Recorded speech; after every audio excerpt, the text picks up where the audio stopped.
Saturday session's always better than the Thursday session because we kind of get out the kinks and stuff like that. So we hope this goes a little bit smoother.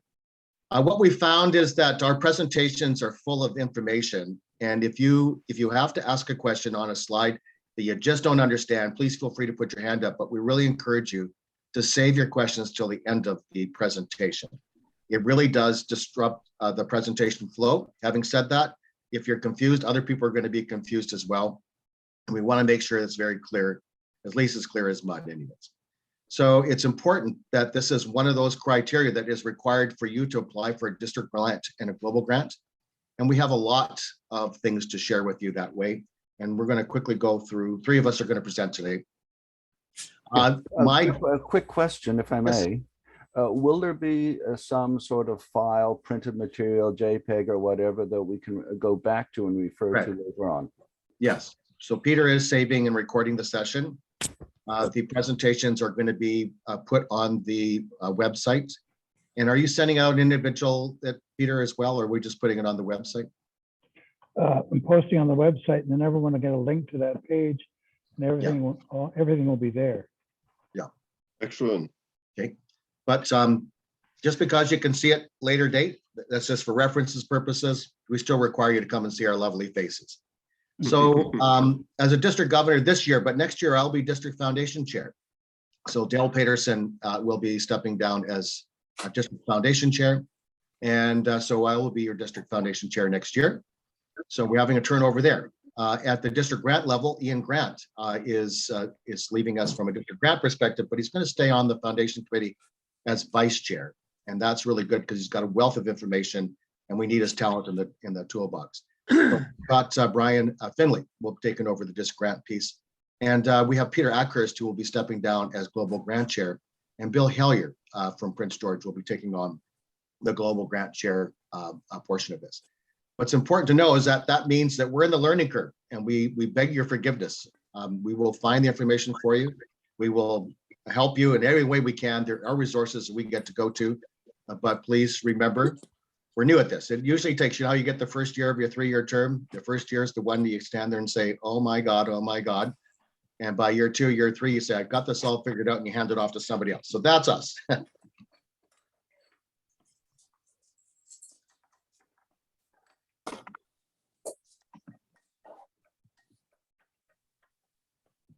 So today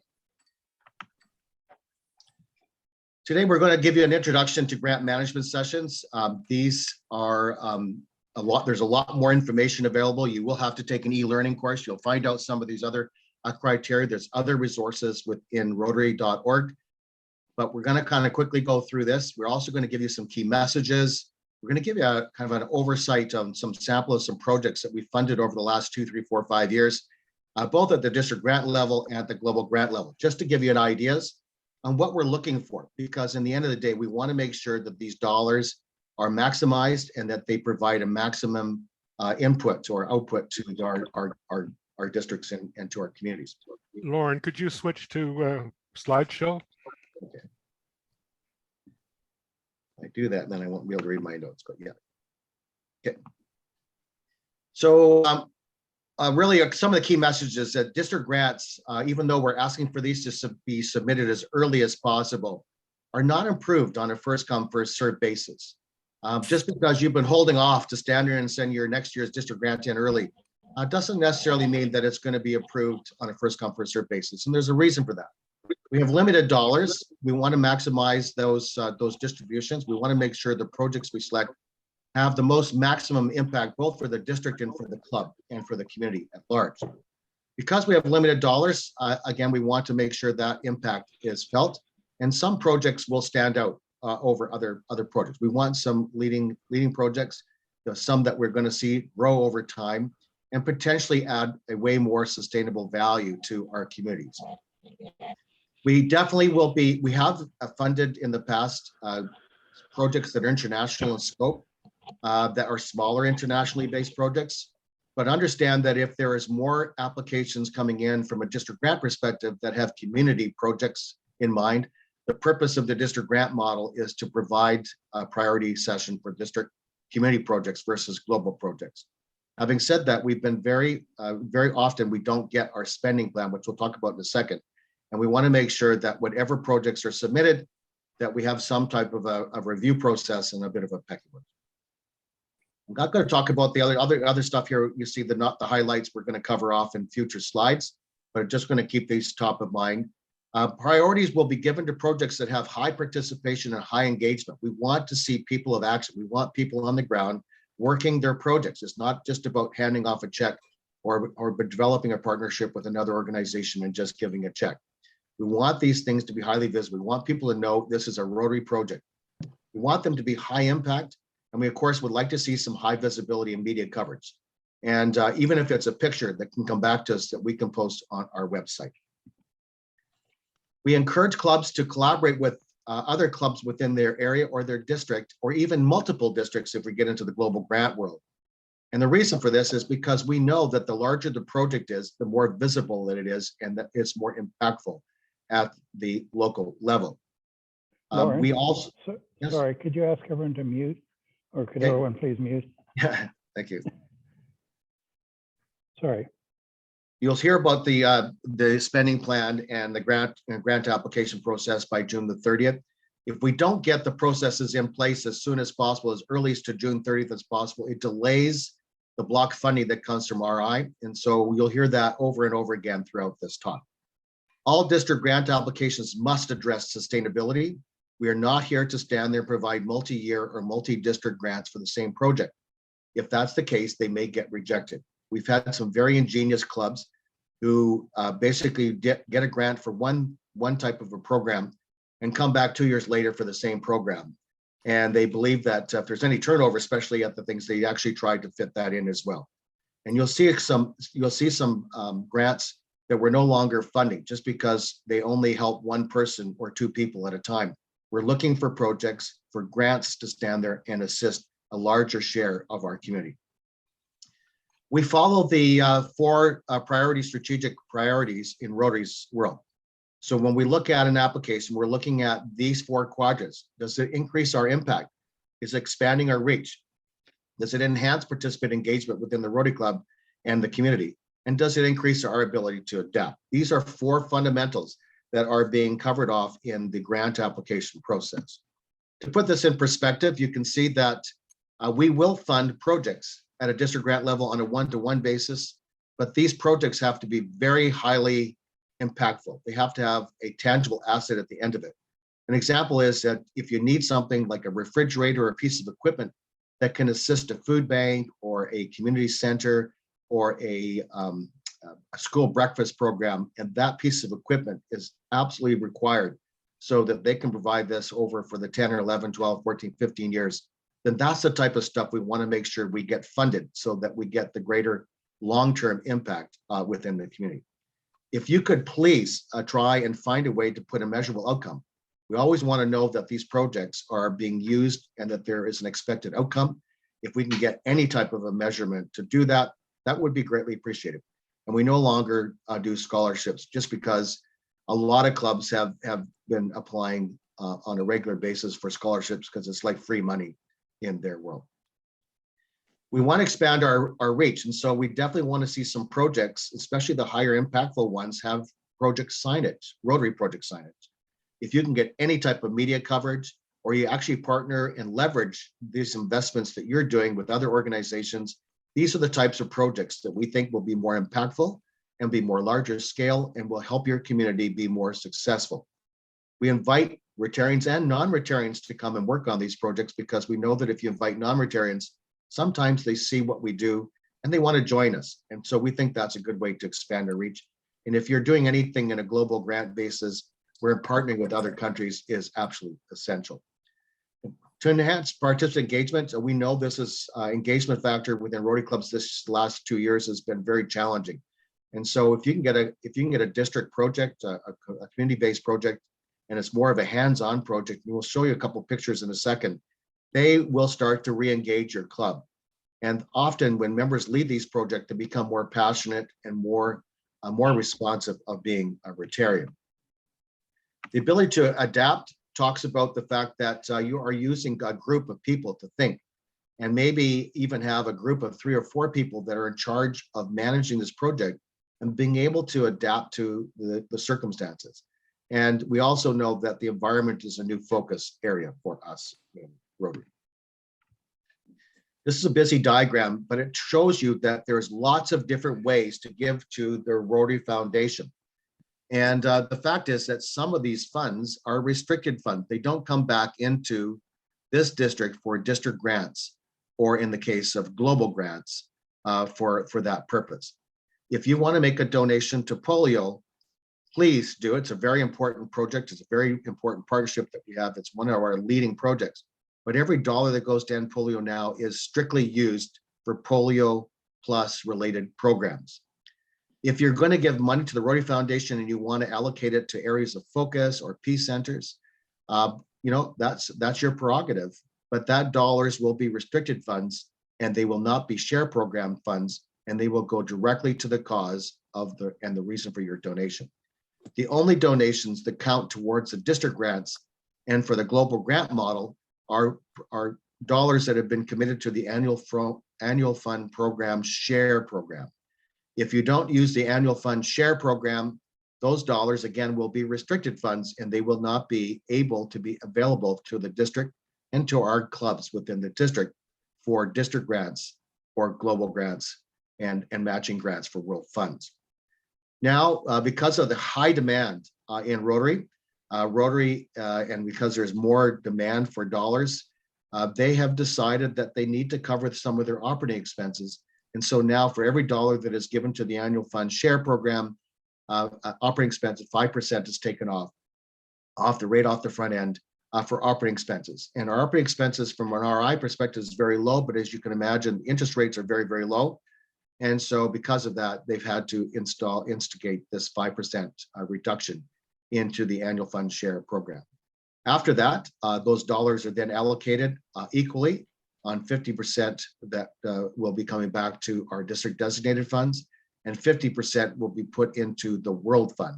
And we'll show you a little bit later how that DDF, that district designated funds, is allocated as well. Any dollars that are given through the endowment funds, of course, are absolutely restricted funds as well. Only the earnings, and only if the earnings, if you use an endowment fund for the annual fund share, some of those earnings will come back to the district for district designated funds. But anything else that is designated for a specific project or for an area of focus or anything like, they are restricted funds, and they will not be seen back at the district level. In 2019, 2020, which is 2 years ago, which will be the third year as we come into 22, 23, we had $214,251 that was given to the annual fund share. What that means is $112,626 comes back to us into both the World Fund and for district designated funds. Those are then split into 2 tranches, of which 50% is managed by the district, and that is the district designated funds for district grants. So you can see that 56,336 number, which has been converted to Canadian dollars because we get to allocate our district grants in Canadian dollars. So that $56,336 comes back to the district, and this is managed by the district under a block funding model. The dollars that are given to the global grant model are retained by the Rotary Foundation so that they can stand there and provide that global grant process and approval process, which you'll learn a little bit more about later. I'm going to show you a number of slides here that show some projects, and these are projects that have been funded through district grants, and in some cases, global grants. Here's a Rotary Club of Terrace and Terrasquina Valley actually collaborated together to put in a trail system that is allowed walking paths for residents of the McConnell Estates where there was no accessibility to this program. It was a very hands-on project. It's very highly visible. More people are using these pathways. And the only thing that could probably, and I understand they're going to work on this, is signage. If they put Rotary signage on this pathway, then it would fit the criteria even more so. But you can see very quickly that this is the type of projects that is a community need-based. It's now meeting our DEI, the accessibility piece, and it also fits the community need part. This project here is a project that was put out by Sunshine Coast, and what it does is it trains mothers who then train others, and specifically children within their own family. And their model really is that they train these mothers to be models in teaching and children within their own home. This is a very poor area of Bangladesh, and the fact that every one of these mothers who have been taught go out and train and teach 10 more. And so this becomes a really effective and expanded model in an area that needs basic education and literacy. And it provides us an opportunity to stand there and show that in these countries how far the dollar goes. And it's quite a remarkable project. This project here was funded last year. It was done by Bowen Island, and a number of clubs have actually participated in a district grant last year for $10,000. You see this in a bit second. And this is in Lesotho. It's a Pekka orphanage. And they've been gifted some land. And one of the first things they needed to do is they needed to put fencing around this land to control vegetation, animal migration, that type of stuff through the farm. They're training these children that are orphaned and often living with disabilities to learn how to farm so that they have a self-sustainable lifestyle. And this project is a staged one. There's multiple levels of it. And a lot of it needs to be a construction of a building, which unfortunately we can't do through a global grant. But we are phasing in some components of this project so that it can get up and be a sustainable working ranch. The Rotary Club of Powell River also has a reading program that they put into place. And so they provided some funding locally where they raised some dollars on their grocery raffle. And each child encourages literacy gets a complimentary book and a pack sack that has Rotary on it. So you can see the visibility and you can see how this program is expanding out throughout the community. Anybody that has talked to Luke Vostermans from Gibson's will know about survival garden kits and the Hippo water roller project. And I know that he has a dream, of course, to get kind of 1,000 of these Hippo rollers. But what it's key is that this is a sustainable project that once you give a family basically the shovel, rake hoe, watering can, seeds and seedlings, and fertilizer, and they can grow their own garden. And so they can actually provide food for their own family unit and maybe others. And it's this simple, and it's not very expensive to do the Hippo roller context. This project was done by New Westminster and the Royal City, New Westminster Royal City. And this is a project that's basically in the downtown New Westminster market area. So you can see this very highly visible area. There's a really cool playground approach to this stuff. And so it has been highly active, and you can see lots of people that have been doing it, but also a lot of work was done by Rotarians. And you can see this visibility. And of course, we have to make sure Dale Peterson, the District Foundation chair, shows up in this picture and led this charge. And so same thing with John Barry, who's the district governor-elect. So these are highly visible projects. They met a community need. They have Rotary all throughout it. And you can see this sign that's been put up for past district governor, Dr. Ern F. Stewart, in honor of his humanitarian work, both with Rotary and in New Westminster. This project was done up in Squamish, and this has become a pavilion that actually can be used year round, because this facility is actually on both a winter program and also a summer program for the stuff. And you can see how this construction was done by Rotarians. It allowed this legacy sports park to be developed.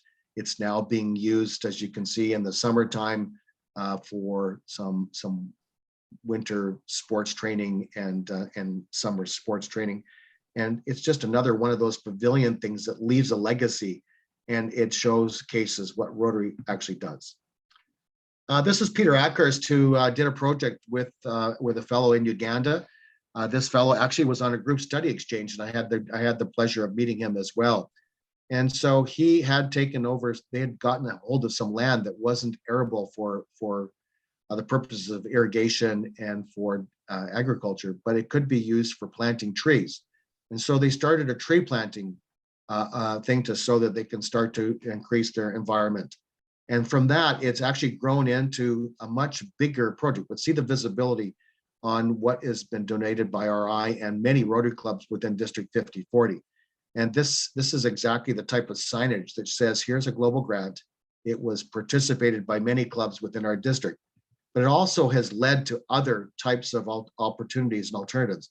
They now have a garden approach being happening on the site because there's more people on the site. It's actually got changed out their housing, which were all mud huts, to basically more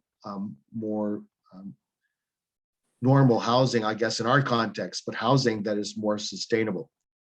And also, they now have got shops that are now opening around the market. They have a marketing area as well, and they now have a motorcycle that they didn't have in 2008. So you can see that for the very small investment on a global grant for this area here, it's led into a progression, and that it actually has added a huge value both for this very rural region in Uganda. We also have been looking at how to wash programs, water, sanitation, hygiene programs. And so this is a program that we've actually been helping, again, supporting schools in Kampala, Uganda. And this is providing sanitary pads as an example, and environmentally friendly ones. They're reusable type of context. And they actually have developed a system in place to actually do these facilities and these manufacturing themselves. And that just creates jobs and allows people to be able to provide a very necessary need so that children will stay in school and that they will be protected from any types of diseases or viruses that go on. This project here was one that was taken up by us in District 5040 as well. And so there was a lot of clubs that participated in this. As you can see, the damage that was done in Beirut in Lebanon, and the fact that we went with the Rotary Foundation approved global grant to assist a state hospital. And we did a variety of projects here, including some equipment for our maternal health care. And so again, these are things that were necessary that we take it for granted in this country, but in this foreign country, these are godsends. I'm going to finish off with the fact that the Rotary Foundation provides a financial engine which helps us fund both projects locally and internationally. It is our charity. It is our foundation that funds us entirely by donations and investment income. And we know that through the generosity of Rotarians, we get to help fund many of the leading projects within RI world, including polio eradication, peace centers, district projects, and international projects.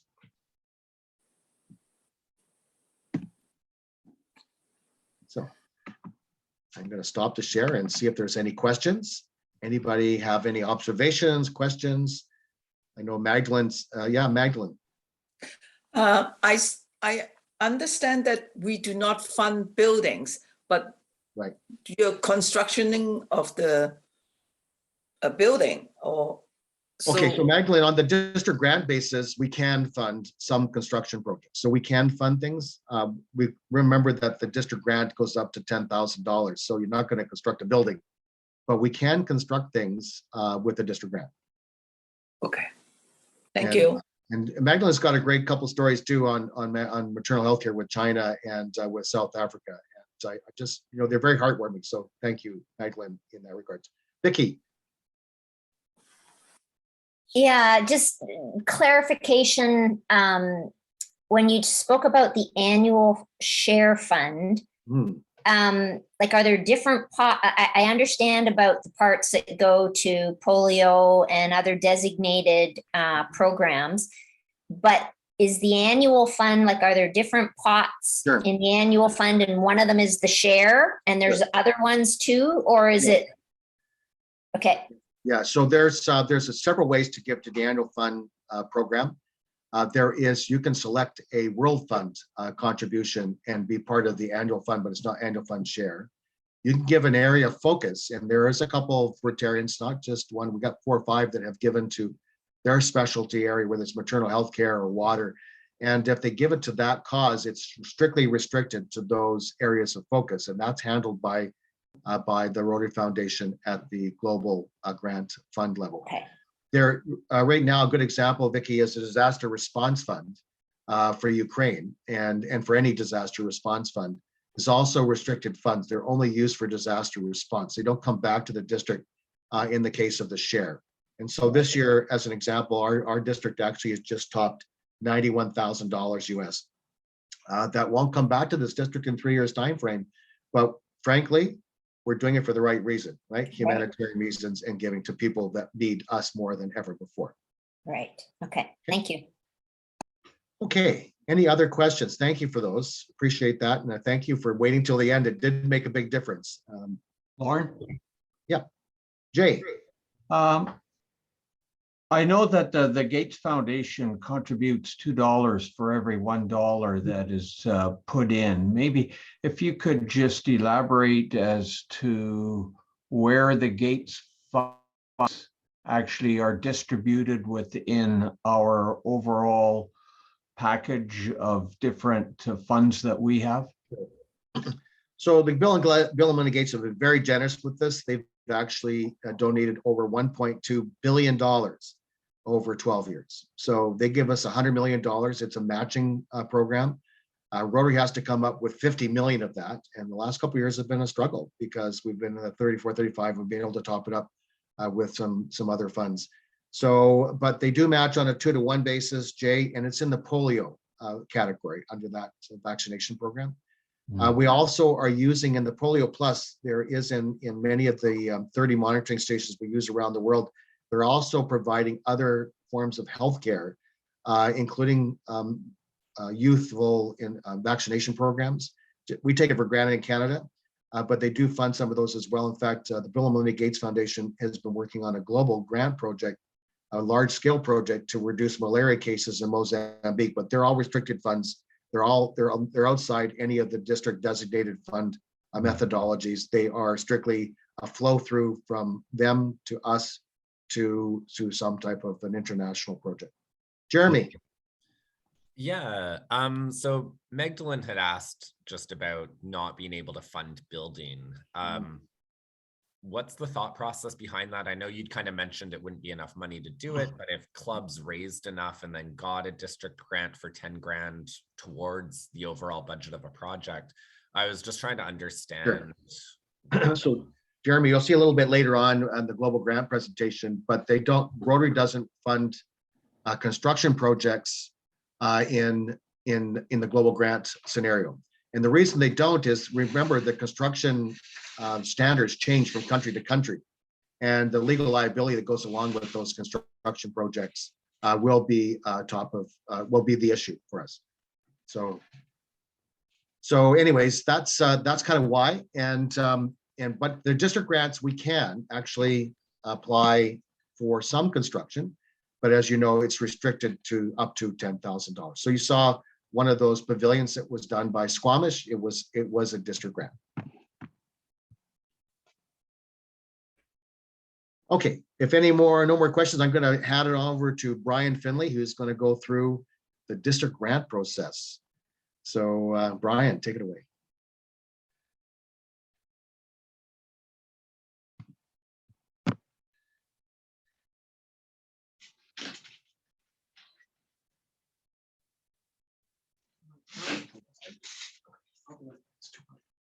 It's too bright.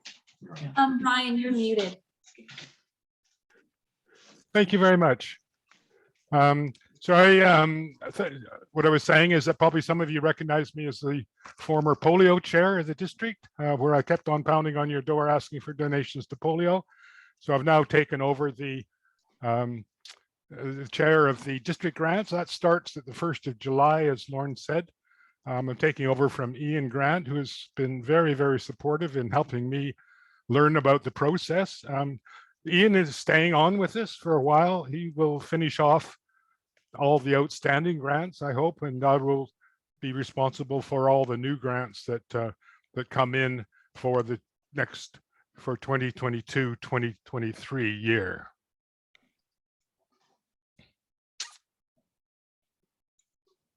So just get started here.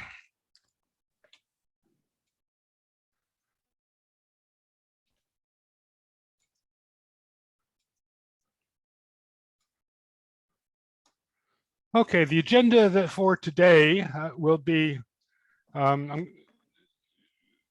4 different parts. First of all is going through the process of how your club can be qualified to apply for district and global grants.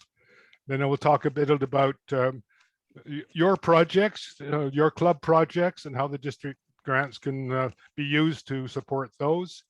Then go through the actual process of how to apply for a district grant.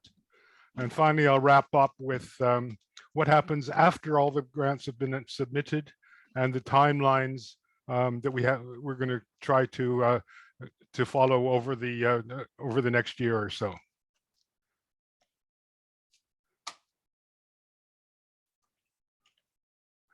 So before you apply for district grant, you must qualify your club and the members that are going to be involved in applying for grants. You must sign a memorandum of understanding that is signed by your president and your president-elect. And you must have your project pretty well planned before you start applying for a district grant, looking at the scope of it, who's involved, what the costs and the budgets are going to be, the resources and the time scale. So first of all, the qualification requirements. You must qualify your clubs and your members every year.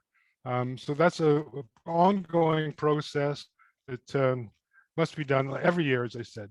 And that process is in place. It's a Rotary International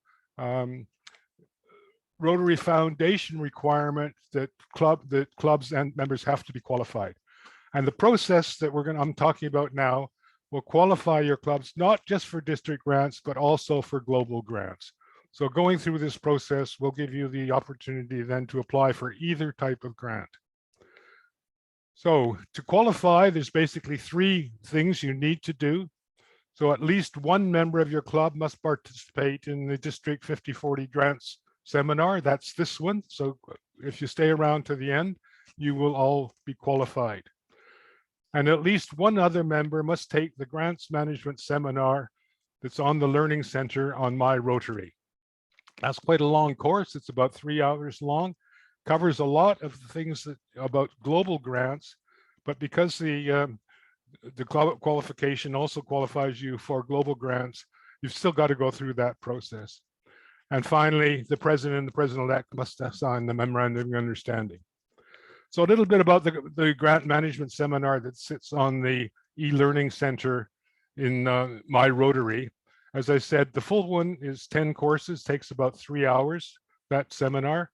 But if any of your members have taken that in the last year or so, all they need to do to re-qualify is take what's called the Grant Management Recertification course, which is about 30 minutes. And then that will qualify you for that criteria. So the way we know that you've done that is at the end of the course, you save your certificate of completion and send it to me, and then I record it on the grants module on our website.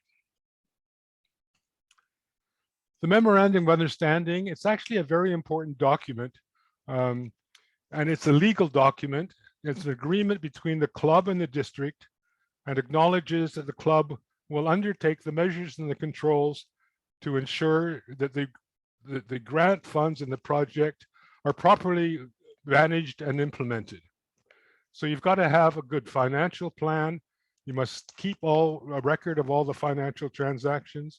You must do your accurate and timely reporting, making sure there's no conflict of interest during the project, and there is no potential or mismanagement of grant funds.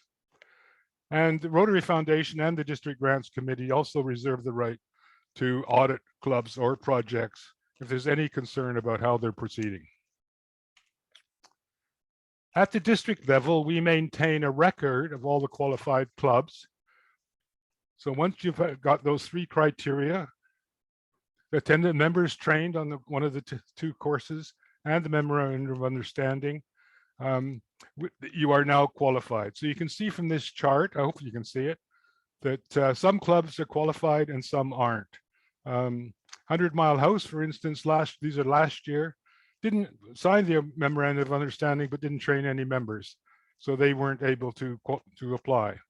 Where the other ones with the tick marks over on the left-hand side all qualified and eligible to apply for district grants. So only qualified members, the ones that are qualified either by taking one of the two courses, will have access to the grants module on the District 5040 website.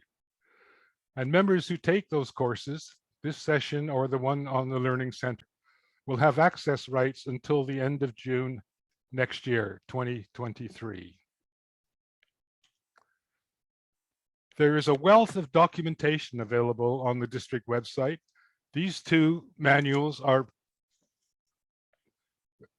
give you all the information you need to either apply for district grants or global grants. So I recommend you do have a look at that if you've got any questions or you want to know just how to start, because you can't remember what I'm going to say over the next 10 or 20 minutes. As Lauren described, that we get funds available from the Rotary Foundation to use in the for district grants, and that's dependent on how much was donated to the annual fund 3 years ago. So it seems next year we're going to have about $70,000 in the district available, $70,000 Canadian available for district grants. So how it works is that clubs submit district grant applications via the grants module on the District 5040 website. So if you've got a project that you want to get funding for, that's where you start.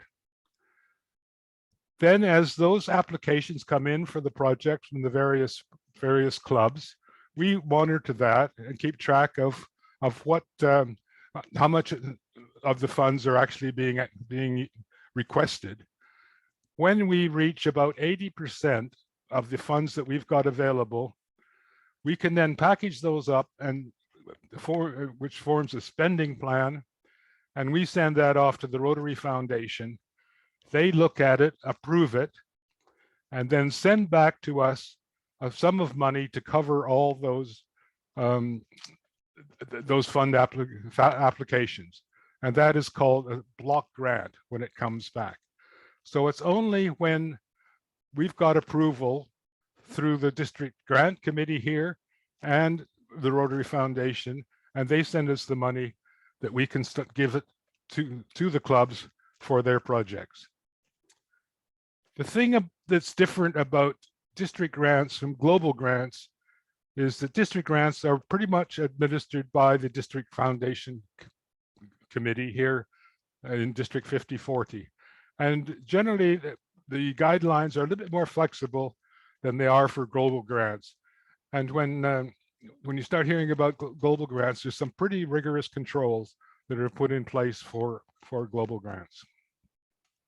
Okay. So over the last 10 years or so, our district has generally had about available in the region of $50,000 to $70,000. So we're in that ballpark again for next year. And on average, about a quarter to a third of our clubs have applied and received the district grants. And the average district grant was about, say, $3,000 to $4,000 US. Specifically, last year, we had 14 clubs who applied for district grants and received in total, a total of, I think there was 19 grants. So down the right-hand side, you can see the type of grants. There's a variety of different projects that grants got used for. Lauren mentioned the Beautiful Gate 2, the one in Africa, from Bolen Island. Kitimat, a Rotary Wing and a dementia home. Clean Water Project in Bali. Richmond Sunrise, a story walk project where they put storyboards along a path. Okay. Several from West Vancouver Sunrise. So a variety of different projects, ranging from $500 to the smallest one up to 2 or 3 at the maximum $10,000 grant. So this life cycle of a district grant project starts with you and your club identifying your project, assessing the community needs, what's the requirement, then planning it, figuring out the budget, the implementation plan, who's going to be involved.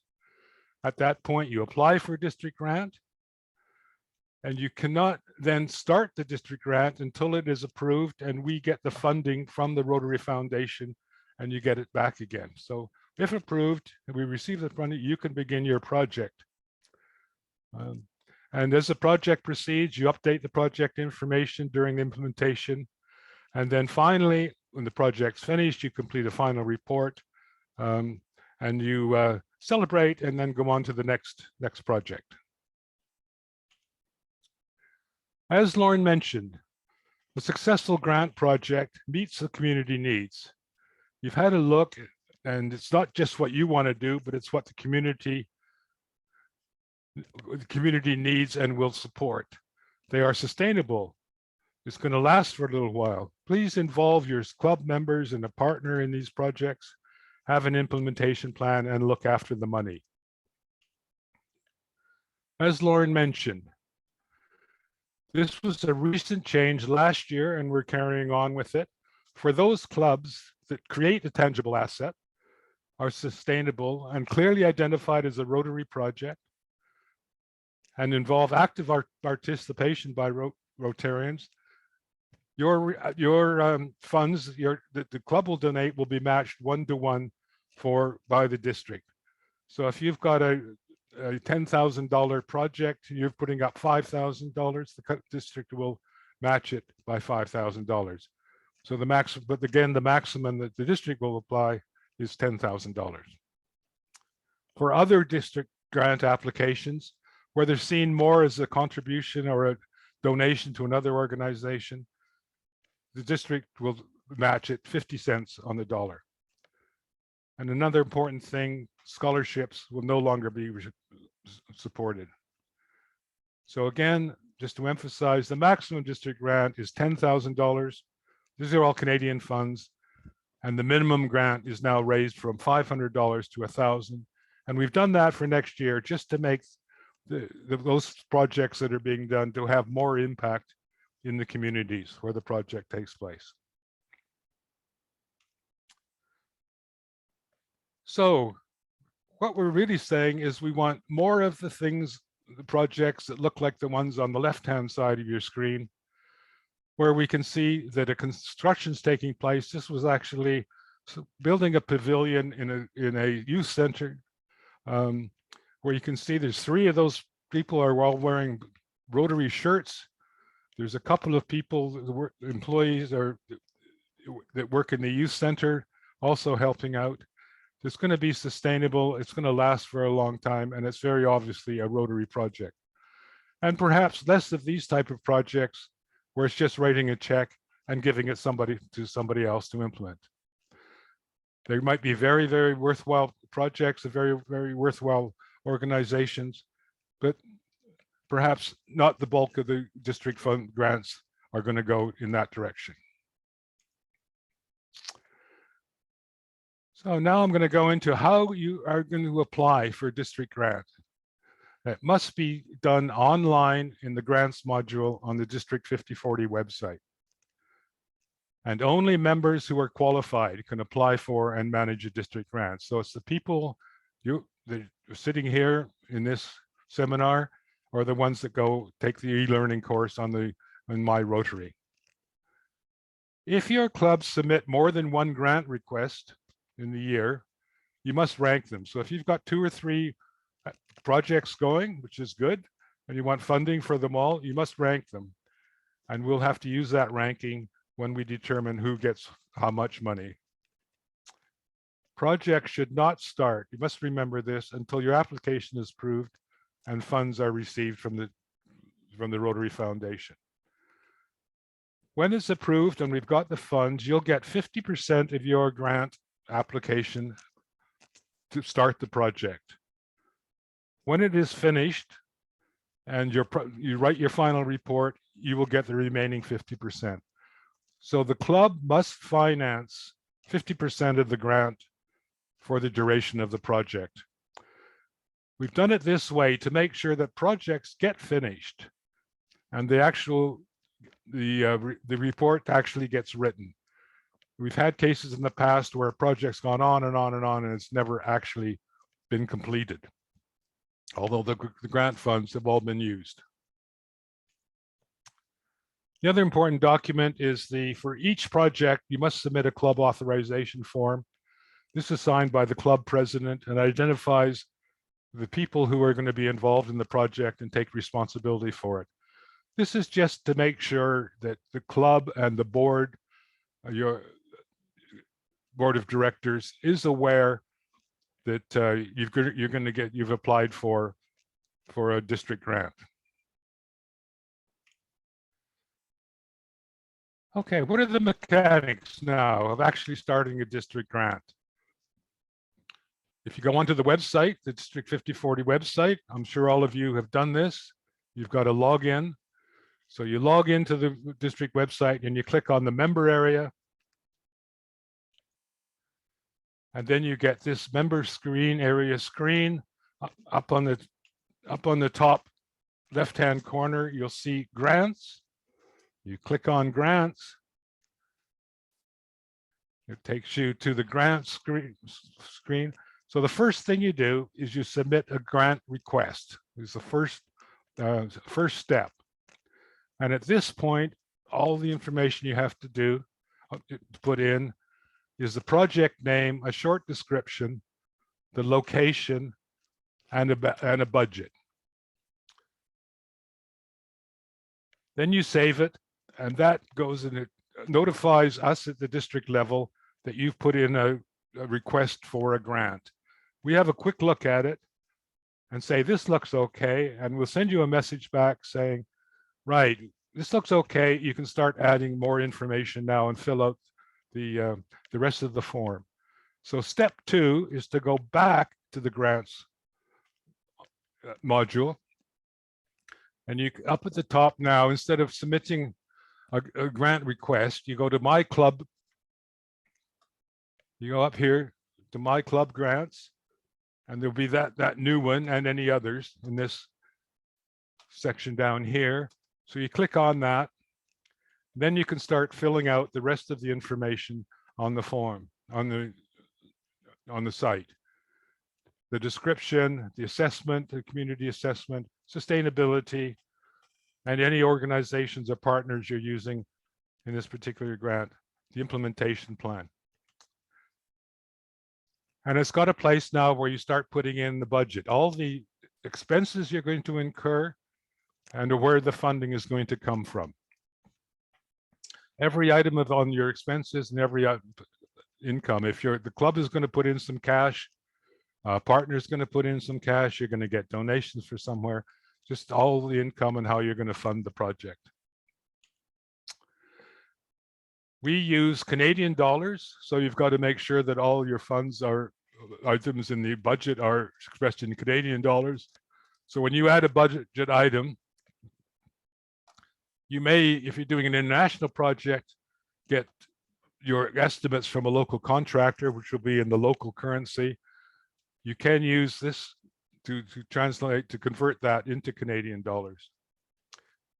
Unfortunately, the system defaults to US dollars, so you must, every time you put in anything else, make sure you've got the right currency set up. There is a wealth of information on the district website as far as documents, supporting documentation. So to get there, you go back to the home page on the website. Under the Take Action tab, there's foundation grants and then grants, and you'll get to the home page of the Rotary Foundation and the grants module, where all the district grants in documentation exists. There is also a very useful training guide on the district grants on how to use it. This is a club runner training video, which is worthwhile to go through if you like. There's a whole pile of things that you cannot use district grants to, and most of it are self-explanatory or obvious to you. But I'll just highlight a few of them. You cannot use district grants on a continuous or excessive or repetitive support of any one beneficiary, entity, or community. And that's, I think that's obvious, that you don't want to continue every year after year supporting the one organization because they might become dependent on your funding. And then one year you're not going to get the grant. So then what do they do? So it's not sustainable.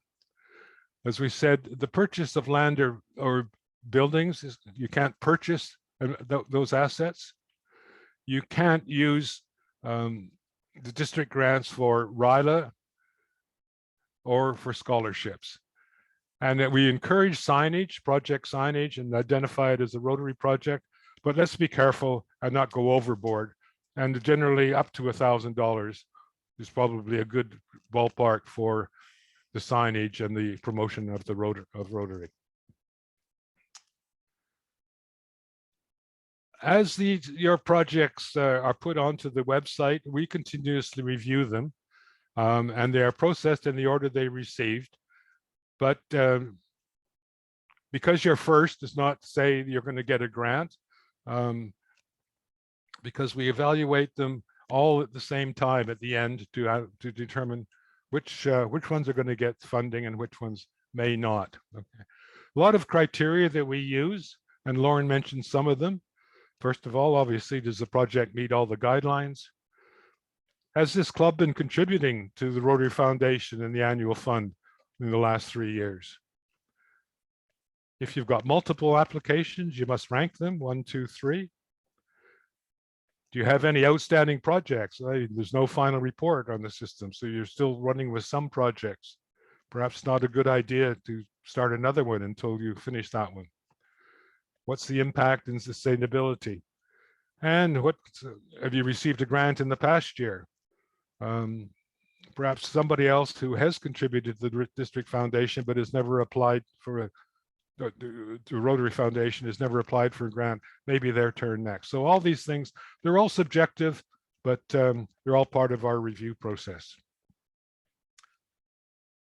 The timeline. So right now we're in the training mode.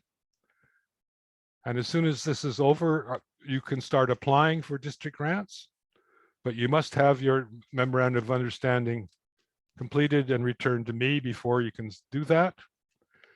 As Lauren mentioned, the earlier we get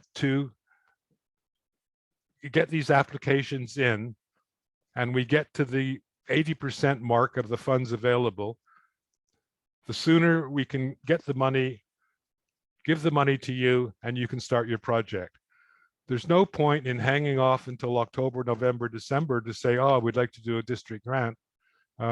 Because one thing, we may have allocated all the funds, and secondly, we won't get the money until maybe January, February, March, which means your projects aren't going to start until well into next year. So we'd like to get the applications in and be able to submit our spending plan to the foundation sometime in July or this summer. We get the money back and we give it to you, and you can start your project in September. Whoa, okay, that's thank you for holding off on any questions, but I'm sure there are. So Vicky's got her hand up, I see, but it's probably left over from before. Oh, she's got a new one. Go ahead, Vicky. Okay. I'm just curious about the amount that you submit as your request for a grant. Is it possible that when you receive the grant applications, might you say, well, we will support the project, but not for the amount you asked, we're going to give you some lesser amount? Yes, that's possible. That's possible if we've got a lot more applications than funds available. So we may take several approaches. We may cut back on some of them, or we may just take a percentage off everybody's application to spread the pain. I mean, that's a good thing if we've got applications, but that's one of the reasons why you can't start until you get approval and get the funding. So, because it may not be different, maybe different from what you've applied for. Thank you. Brian, just for clarification, you identified that there was the matching dollars, dollar for each dollar that a club is contributing, up to a maximum of 10,000. Is there any difference if, say, 3 clubs join together on a particular project? Would each club be entitled up to $10,000? So no, it's $10,000 per project. Yeah. I mean, we encourage the clubs to get together to put in the cash funding, but we would only match what all the clubs put together up to $10,000. So you're not going to get $30,000 if 3 clubs are together on one project. Yeah. Okay. I got Tom and then Kevin. Yeah. Brian, did I hear you say that it has to be a different person to take the courses on My Rotary than who took this course?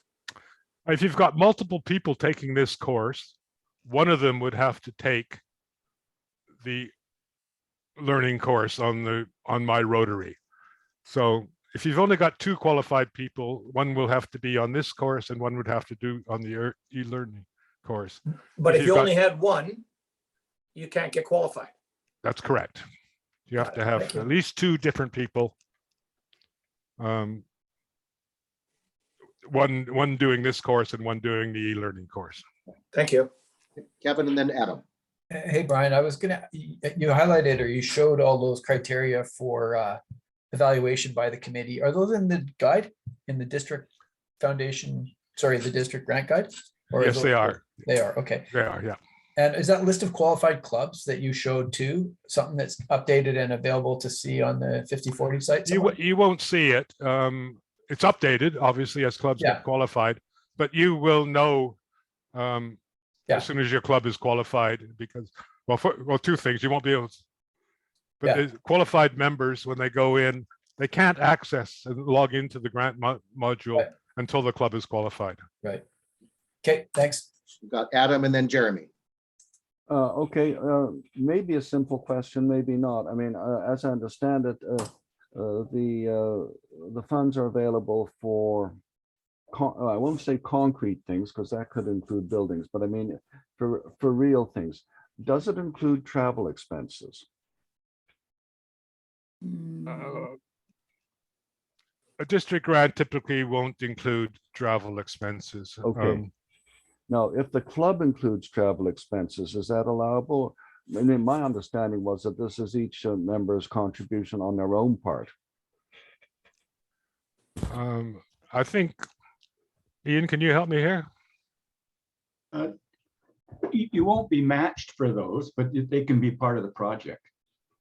Okay, so that each club should keep track of individual non-matchable expenses. Well, your total project, like say you're trying to go for a $10,000 grant, you could put up $40,000 and just get the other part as a grant, and all those other dollars can be used for those kind of overhead things that you're trying to manage. Okay. Jeremy and then Joe.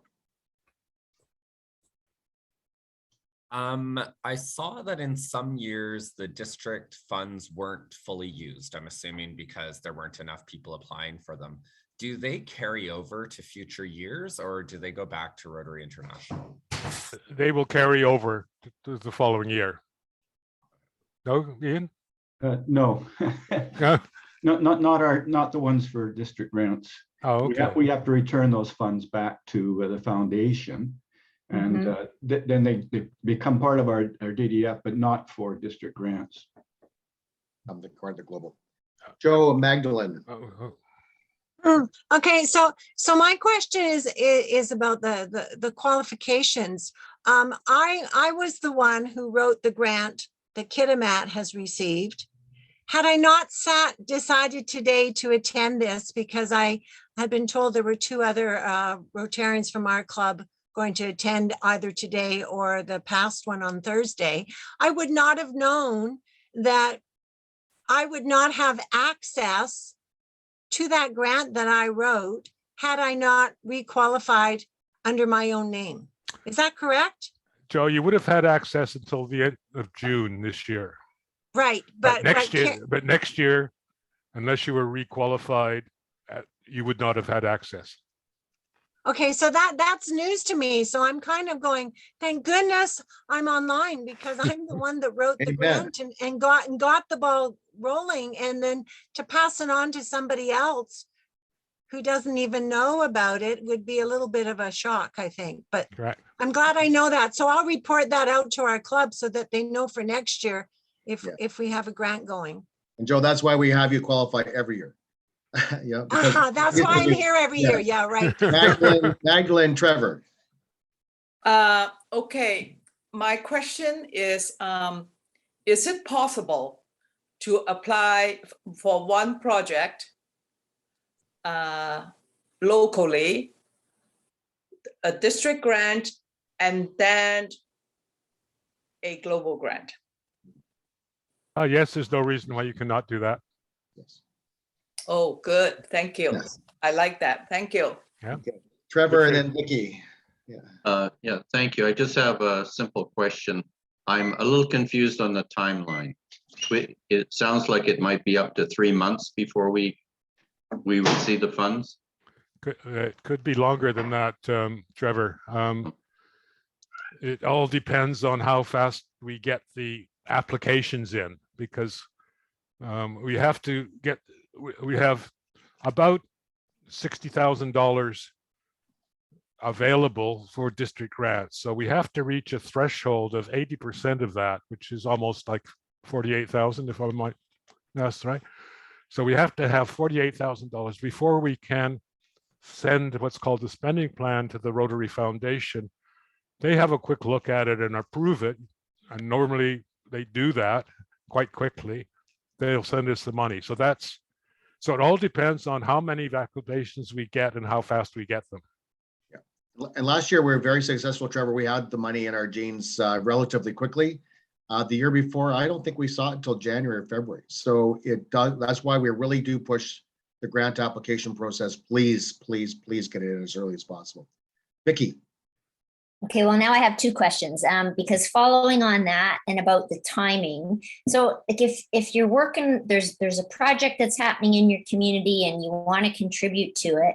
And so you kind of start working on things. But so if we're applying for a grant for a certain aspect of that project and we don't know yet if we're going to get the grant, might we have to change what it is we focus on in that project if that piece of the project needs to go ahead and we don't know if we're getting the grant or not? Like how do you juggle, you don't want projects to sit and wait until we get grant decisions, but I understand why you don't want to get ahead of the grant process. So how do you manage that? You could break it down into two or multiple projects, Vicky, and the club could decide that you're going to fund out of a separate sort of funding part of the project to get it going. And then the second phase could be, again, more club funds, but this one depended on a grant. So you could run the grant application in parallel with another project that's just a club funded project. I agree, Brian. Phases or segmentation is a key for us, Vicky, and I think with you're dealing with those type of projects, encourage the group you're working with to do that. Sheila, and then Jeremy, and then we really have to get on to global grants. It's just as important, but Sheila and Jeremy. Really quick question. We don't have a PE at the moment. Surprise, surprise. I'm sure other clubs are in the same boat. So do I sign both sides? Do I get my past president to sign the MOU? That's a good question.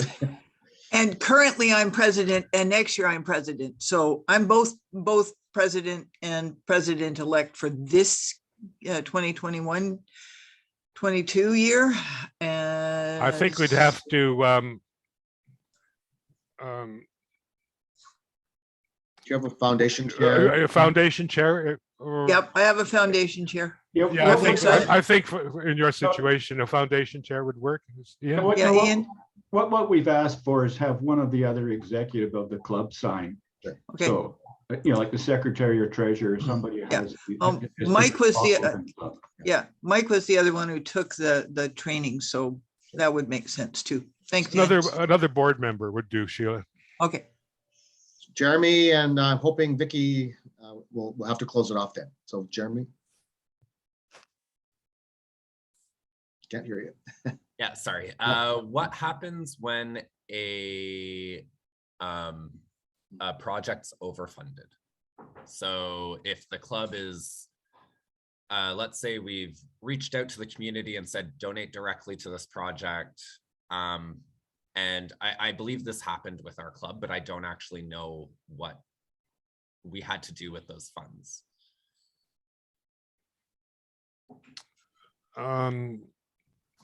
You mean at the end of the day, you don't spend all the money that you get?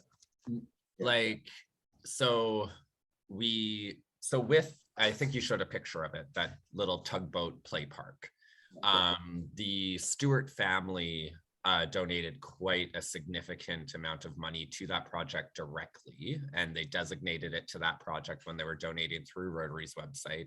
Our club raised money to do things, and we had the district grant when there's more money than needed for the project. So we can't spend the money because, I mean, we don't want to just waste the money. What happens to funds in that case? I can jump in a little bit and John clarify that actually, Jeremy, you're mixing projects. The donation was to the Global Grant Project, and actually the donations were worked out so that there's an application going for a larger project that will use the money, and it's so the money's only actually in there that's appropriately matching. So it's not really an issue, but the thing is that I think you're raising the question generally about, if you're raising it about the district grants, I guess it is possible that the project, because the funds move from the district to the club, it's possible they wouldn't all be used. And if there's more money coming in, or a project costs less. So I would reframe your question that way, is what if the project ends up costing less than the money that's committed? Perfect. Yeah, let's ask that question. Thanks, John. I can answer that. Is that basically the funds have to be returned there. So say you applied for a grant and you put up $2,000 and we gave you $1,000 and the project came in at just $2,000. Well, we'd just keep the same ratio and you'd have to return the balance of the grant money. Vicky, the last question. Okay, I'll ask the question and you can decide if you want to answer it or not. It's about the dollar to dollar, or the 50 cents to the dollar.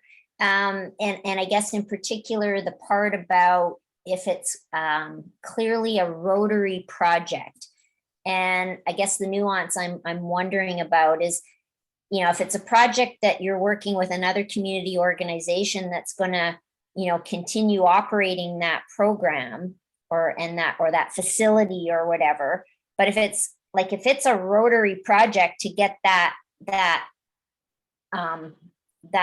facility established and the infrastructure and so on, is that considered a Rotary project, even if it's the community organization that runs it thereafter, because it is a sustainable project that you're implementing?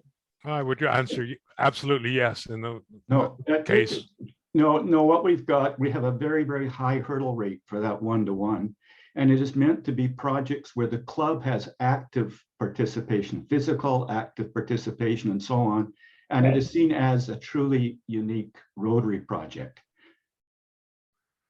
So you got to be careful there. We do have quite a high hurdle rate for those. But couldn't that be done in cooperation with another partner?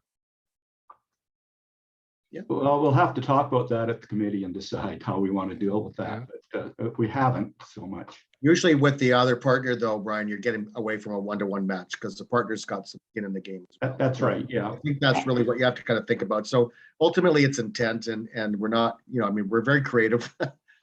Don't be too creative, but you definitely want to showcase what we really want to start. I'll use in Prince George, we started the first freestanding hospice house and we could have used some grant money to do that. And it would have been, now it's $1.5 million industry. I mean, every year it's, but you have to start something and leads to something, which then grows to something. And that's the type of stuff. Yeah, the only thing I was thinking about is it couldn't start off with the Rotary project, but can you do it? You have a sort of a partner that's going to pick it up and run with it afterwards. Yeah. Oh yeah. If they can, we need the sustainability piece is the critical piece for us. So we've done this with food banks, some local social service hubs, that type of stuff. We bought some equipment for them that definitely lead that charge. So, okay. Thank you. Everybody for the questions. They're remarkable. Very well. Thank you for those questions. It does help shape the conversation, but I do need to move on to global grants. And Bill, we want to get you out here just probably just be a little over 90 minutes, but Bill, take her away. Okay, well, thank you. Before I do share my screen, Peter and Lauren, just a bit of a heads up here. I have already lost the call once this morning. So I am putting you on notice that if things fall apart on me here, I'm going to have to ask you to come to my rescue. And my apology to everyone. I am going to stop my video in the hope of retaining my ability to stay with the call.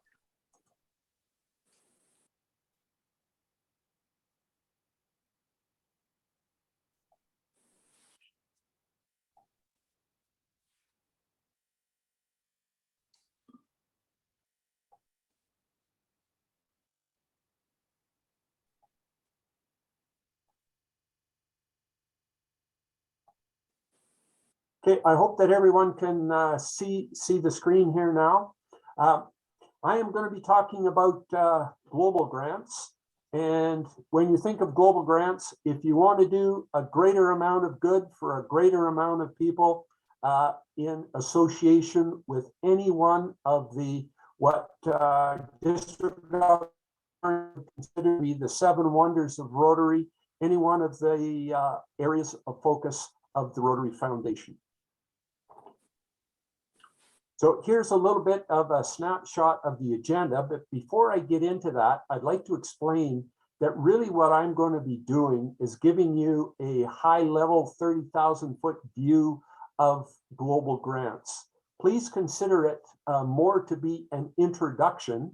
I will be pointing out to you where you can find a great deal more detail, but I am not going to try and cover all the level of detail as it pertains to global grants.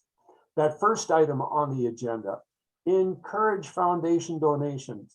District Governor Lorne, every time I speak with him, he said, please remind everyone, please remind them that foundation donations that go into the annual share fund will come back to the district to allow us to do more good, whether that's through a district grant or a global grant.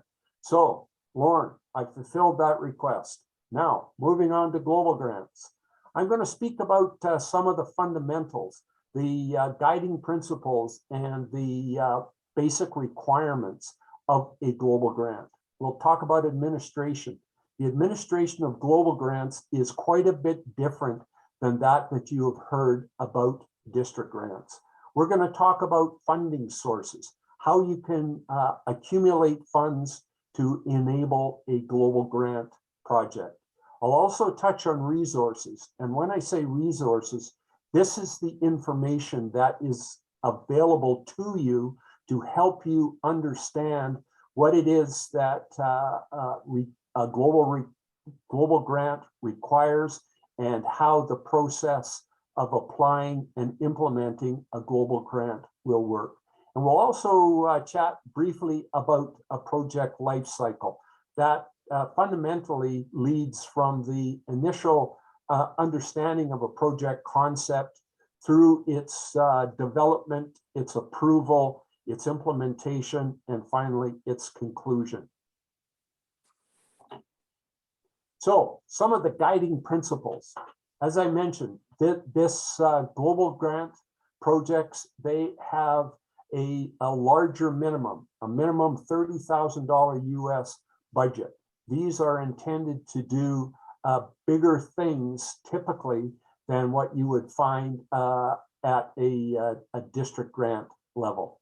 I've already mentioned the 7 areas of focus. A global grant must align with one of those areas of focus. It also must respond to the need of a community. The aspect, and I'll touch on this again, the aspect of knowing that a host community has been involved in determining the project that will be implemented is critical. It's been mentioned already a couple times about the fact that projects, whether they be district grant or global grants, the sustainability of the benefits, measurable benefits that will flow to the community in which a project is implemented. This is just an absolutely critical aspect. We can't go in and just build something, walk away and not know that it will be available on an ongoing basis. What I describe as basic requirements for a global grant project. You have to have a host club, and that is in the country that the project will be implemented in. It requires an international sponsor club. Now, when we think of District 5040, typically, by far typically, clubs in 5040 will be the international sponsor club. You will be working in conjunction with a host club in another country, in another part of the world, okay? There are requirements of both the host club and the sponsor club. I'll touch on a little bit of that. The host club, the host community, it is required that a community needs assessment take place before a project can even be considered. We've seen in the past projects where a club in British Columbia may have a good idea about what it is that should take place in another part of the world. That project got built and then it found that no one used it because it really wasn't what the community needed or wanted. We have to make sure that that does not occur. The aspect of Rotarians being involved, particularly in the host club. That is where the project will be implemented. That's where we really need to see Rotarians involved. That does not mean that there is limited involvement with the host, or pardon me, the international sponsor club. Quite that will be in the form of some expertise that a club member may have to offer to the project. That last bullet about local knowledge, skills, and resources. Think about implementing a project that requires ongoing knowledge to operate and maintain the project. If something breaks down, how is it that it gets repaired? You must know that the ability to look after on an ongoing basis, that ability is developed where necessary. Let's chat a little bit about the administration. Whereas the district grant, as Lauren and Brian were explaining, a lot of that administration takes place within District 5040. Excuse me, the administration of global grants strictly takes place by the Rotary Foundation, and it is managed on the Grant Center on My Rotary. I'll have a little bit more to talk about My Rotary, but know that the Rotary Foundation is the key administrator for global grants. And I will say that the Rotary Foundation applies due diligence in a very rigorous manner. That's when a grant is submitted to them, their evaluation, their consideration of a project, the approval, and then the ongoing reporting as a project is implemented is something that the Rotary Foundation looks at very, very closely. And I'll repeat the following later on, but it is not uncommon that if you apply for a global grant, that the foundation will come back and ask for more information or more detail. There is not as strict a timeline associated. You could submit a project this year and you may not get approval for it for a number of months. And that in the past has indeed, in certain cases, spanned a couple of Rotary years. Lauren touched earlier on the fact that when you think worldwide, the request for global grant funds is. The point here is that when you are considering a global grant project, make sure that it is aligned appropriately with all of the guidelines and all of the requirements of a global grant, because your project will be in competition with other projects from around the world. Okay, let's talk about some financing. And remember, the minimum target that you would be looking for would be a $30,000 US amount. That's the minimum required for a global grant project to proceed. So how do you get those funds? At the district may get involved with fundraising. And it can be the fundraising of more than one club and more than one district. If a club raises funds and they go to the district and the district agrees that it is a good project and is willing to have some of the district designated global funds tied to your project, then district designated funds will be a part of your funding for the project. If the district has now come on board for your project and the project is submitted to the Rotary Foundation, should the project be approved by the Rotary Foundation, the foundation will match 80% of the district designated amount that the district has allocated for the project. Now, I'm showing a $400,000 maximum for any one project that the Rotary Foundation will provide. Now, if you think about that, that would mean district designated funds in the amount of $500,000 would have to be now their district will have that amount of district designated funds to apply to a project. For something of that nature, you're going to have multiple clubs and multiple districts involved. This can be cash contributions from Rotarians and non-Rotarians. Lauren has spoken earlier about directed gifts and endowment earnings. For certain global grant projects, those can be applied to the project as well. I'm not going to try and go into the detail of which fund can be applied to what kind of project. There's too many permutations and combinations to try and cover, but the guide to global grants contains all of that information, and that is a source that you should absolutely refer to.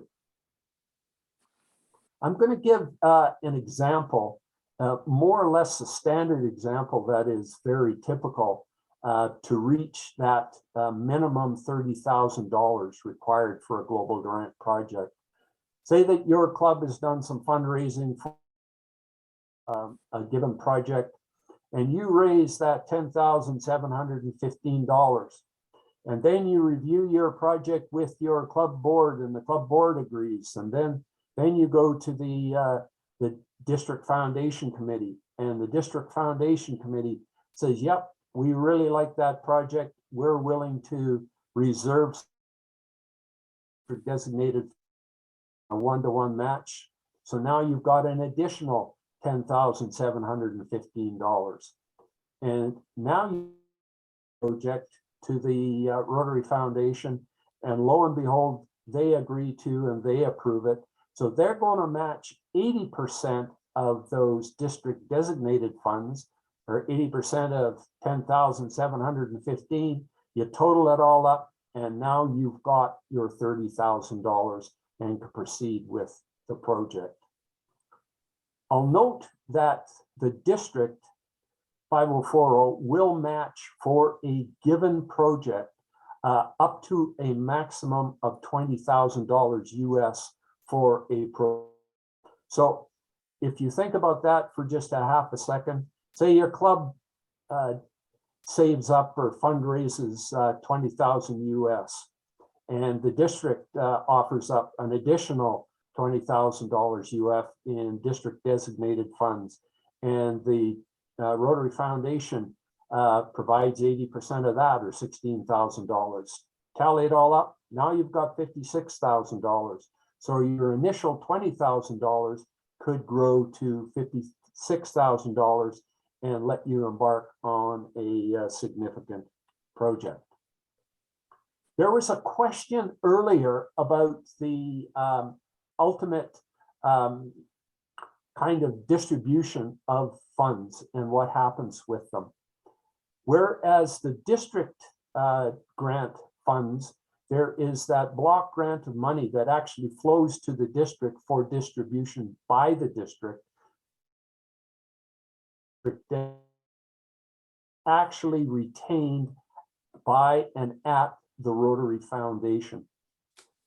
When a project is submitted to the Rotary Foundation and funds are reserved for a given project, that then will reduce the available amount of money for other projects, okay? And the Rotary Foundation actually releases funds for approved projects. When they approve a global grant project, it is typical that the funds will flow to the host country. The host Rotary Club will be typically the recipient of those funds.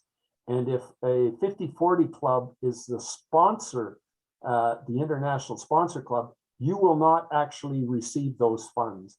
They will go into the appropriate bank account at the host club. I will note foundation programs there as well.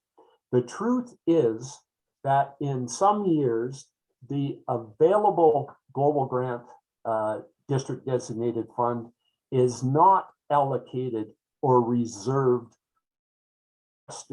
projects. And the Foundation Committee and the district governor in the past have made decisions to utilize some of the district designated global grant funds for some of the foundation programs. In the past, I believe the district has seen some of these funds go to things like polio or peace centers.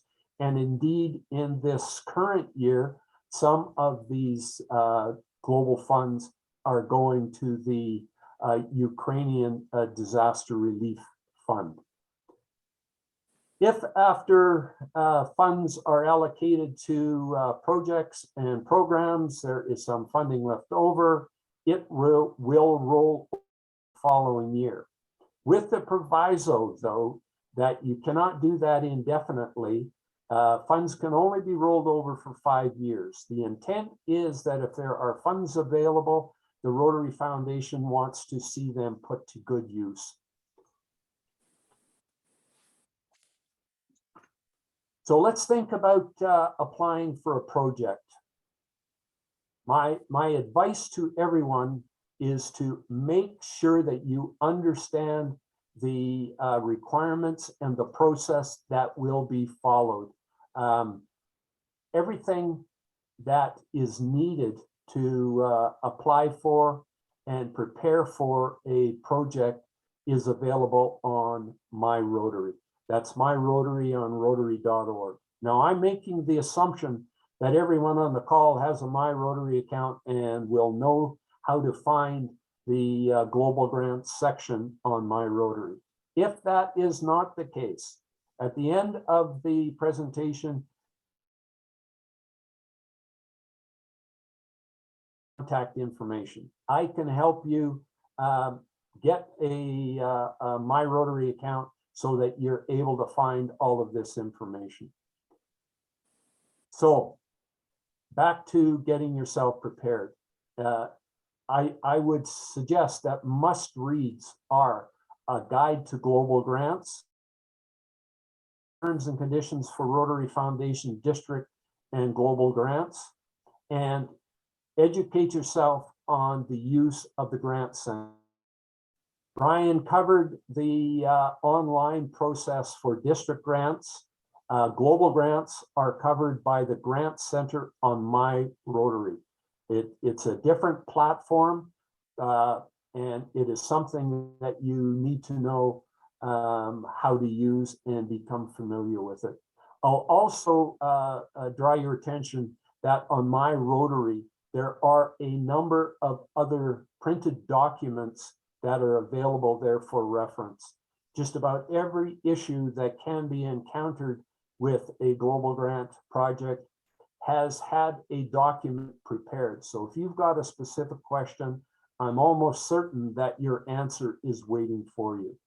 There are also personnel available for consultation. There are district grant officers and is what is known as a cadre of experts for us to talk to if we've got specific questions. The bottom line, though, is get yourself prepared, understand the process. If you without that level of knowledge, I suggest you might be setting yourself up for a little bit of frustration. Be like the Boy Scouts, and their motto is be prepared. So let's chat a little bit about a project, and I'll scoot through this fairly quickly. Again, this is all administered on the Grant Center, an online process. We talked about before you can go ahead with a project at all, you have to be qualified. And today is part of that qualification process. Brian and Lauren have touched on that. I won't. Well, under draft, that is when you are going to be putting together the details of the project. What is it that your project is physically going to do? Who is going to benefit? Who is going to be involved with the installation of the and ongoing maintenance of the project? What is the project cost estimate? How is it that funds are going to be managed? There will be a requirement to have set up the appropriate bank accounts so that there is transparency in all the financial transactions, and that may be subject to audit by the Rotary Foundation. So now we've got all of the details of our project. We're starting to input our application on the Grant Center. There are, in my way of thinking about it, two levels of approval or authorization that are required. The first one, and let's make sure there's no surprises, that your club and club board and club members are aware of the project that you will be applying for. Also, you're going to have this reviewed by and approved by the foundation committee at the district level, because you will be asking them to reserve district designated funds for you. So let's assume that the club is on board, the district's on board. Now you're actually going to submit your application to the Rotary Foundation. They will go through their due diligence on reviewing your application. And at this point, do not be surprised if you are asked to provide further information. But now let's assume that you have provided all that information. The Rotary Foundation understands and agrees, and they have approved the funds. Those funds are then issued. The funds typically, again, are issued to the host Rotary Club, and they are the ones then that would look after the administration of those funds as the project is implemented. During the implementation phase, and particular as the project comes to completion, there will be a need to monitor the progress of the project, and also to monitor and evaluate the benefits that the project was intended to deliver. Important aspects. And during this implementation, monitoring and evaluation process, there will be a requirement for you to provide progress reports. Certainly as a minimum on an annual basis during the implementation phase, and at the completion of the project, there will be a final report required as well. And that should lead to the closure of the project, but you will have left behind an ongoing legacy that will be doing a great deal of good for a community in the world. Let's have a really quick look at some of the projects that have been approved and led by clubs in District 5040. And you've already seen some of the information around some of these projects. You saw a photo about the project in Uganda. New Westminster is leading $130,000 US project in Uganda. And this is around the diagnosis and the resolution of hearing impairments of children and their families. The West Vancouver Sunrise project with respect to feminine hygiene and the establishment of an actual production. The Richmond Sunset Club involved with a project in China. And this, to my understanding, is focusing on heart issues within children in 3 communities located in China. So a lot of great work going on, a lot more potential for districts. The truth is that not all being used every year, but the next project, well, what is it? That's up to you. And let's really try and move forward and do a great deal of good in the world. I mentioned to you that the contact information for our District Foundation Committee, well, here it is. And if you can't write it down quick enough, it's going to be posted on the Peter explained earlier. So with that, I am going to stop the share and open things up for questions. Thanks, Bill. I appreciate that if you have to go, you have to go. But if there's any questions, please feel free to ask them now. We had lots of questions under district grants. I know that's where our favorite topic is. But globally, any questions? Adam. Yes, do we have a list of what I would say, preferred nations. That is to say, DCs, low. Reason I ask is that, we were thinking about a project in Mexico. Well, Mexico is not exactly a low-income nation.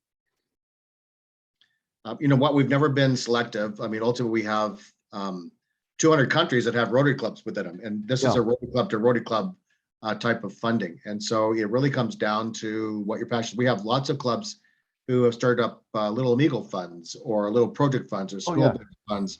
And so these are very popular. And of course, we like them because we go visit the spots as well. And we fit it into our vacation plan. So no, we don't discourage that. You can deal with any international country in the world. Okay. Lauren? Yes. What if a club was interested in getting involved in a global grant? How is the correspondence between a sponsoring club initiated? I.e., are there a lot of host clubs or countries that have projects that they're looking for sponsors? Yes, Jay, there, if you go to Rotary.org, there's an icon called Showcase. And in Showcase, there are 1 million projects that are out there looking. And so Showcase is one of those avenues. We actually have we have a Showcase icon on our Rotary district website, which we're trying to get up there for district grants, again, to get the collaboration. But often it becomes really, some people just kind of research this out of their own backyard almost, and they get their favorites for sure. And so we built these relationships with the group study exchanges, the VTTs, and that's kind of where we continue to get most of our referrals. As a district governor, and I know John will start to get these emails on a regular basis, when you go to International Assembly, they target you. They want to showcase everything, and we get a bunch of those projects as well.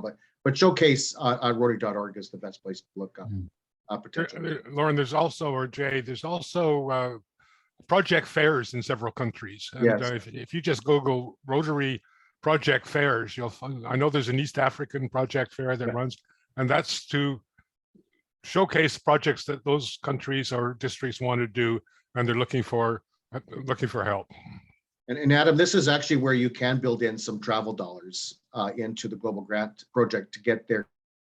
Because it's nice to say you can do it, administer it from afar, but the fact of the matter is, it doesn't quite all the time work. So you can build in some. You need to have boots on the ground, and Mexico in this case has lots of local Rotary clubs. No, I was just thinking if we can include as part of our local contribution our personal travel costs.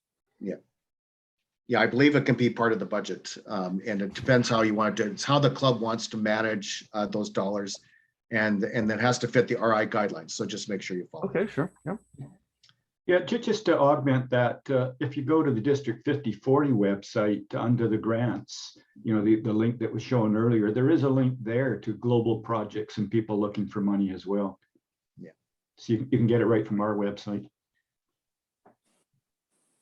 Anyways, thank you everybody for coming, asking these questions. They were very, very, very good, and appreciate those. They were all answering your questions.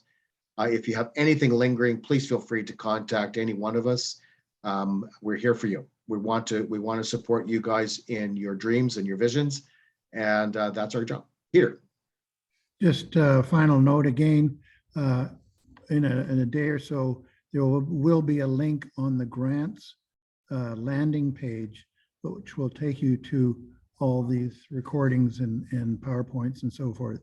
So stay tuned. Maybe by tomorrow they'll be there. Thank you.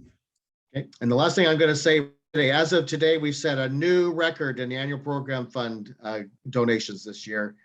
And we are #1 in the zone per capita, and we're #1 in Canada. Think about that. So thank you for your generosity. Have a great Lauren, day. Yes. Can we stay on for a minute afterwards? Sure.